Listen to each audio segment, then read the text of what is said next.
Today I'm going to be talking about something that might be a little controversial, but here we go. We're still going to go for it, and that is Boa Hancock the Dark King's daughter? So given the latest manga chapter that came out, or it might be the latest, I'm not too sure at the moment, but given the latest chapter I read, we see that Shaki was really interested, in love basically, with Rayleigh.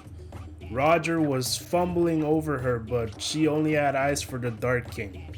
And given the timing, I believe Shaki retired about 40 years ago and Boa Hancock's about 31, so that could make some sense. The timing adds up. If you're the same as me, you're gonna raise some questions, right? For example, when Hancock and her sisters were abducted by the Celestial Dragons, why didn't Rayleigh do anything?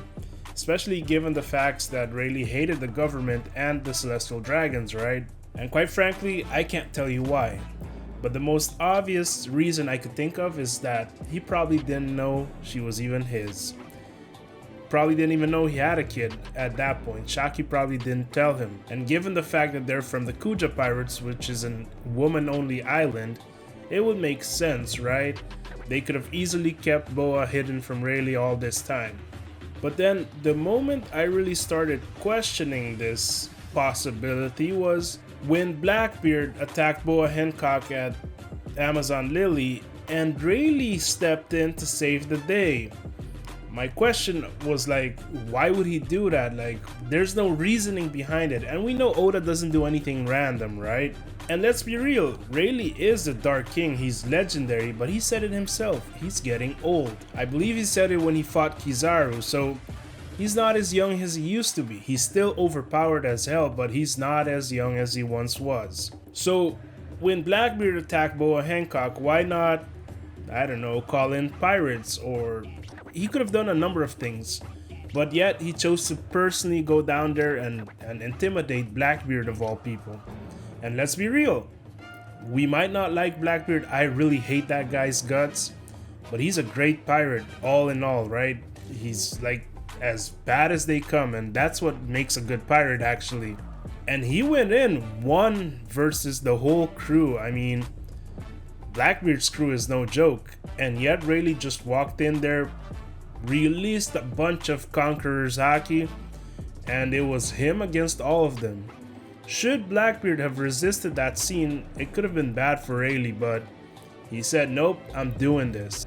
And then there are a few other things we noticed, like Boa Hancock, sure, if she's Shaki's daughter, she's Kuja lineage, that's fine, but her haki is off the charts.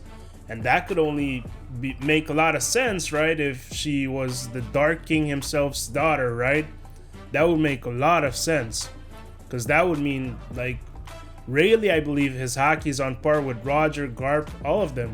Rayleigh made Marco look like a fool at some point, so his haki is up there. He's the reason Luffy has this kind of mastery over haki in such a short amount of time, 2 years only. To say Rayleigh's a master of haki is just an understatement. So there are many things that Hancock does that resembles Shaki and also Rayleigh, so it's a very interesting theory, and I would want it to be true. Does it mean it's completely true? I mean, there's some things that proves yes, but with Oda, we never know. I would really want it to be true though. At this point, it just seems like Rayleigh's just like a guardian angel over Amazon Lily, which, I mean, there's no other way to explain a father's love, right? So I honestly wholeheartedly want to believe this theory. But that was pretty much it for this one. If you enjoyed it, please leave a like if you love anything anime related. In these times, I'm really only talking about One Piece, but it's mostly anything anime. You hit that subscribe button if you enjoyed the video. See you on the next one.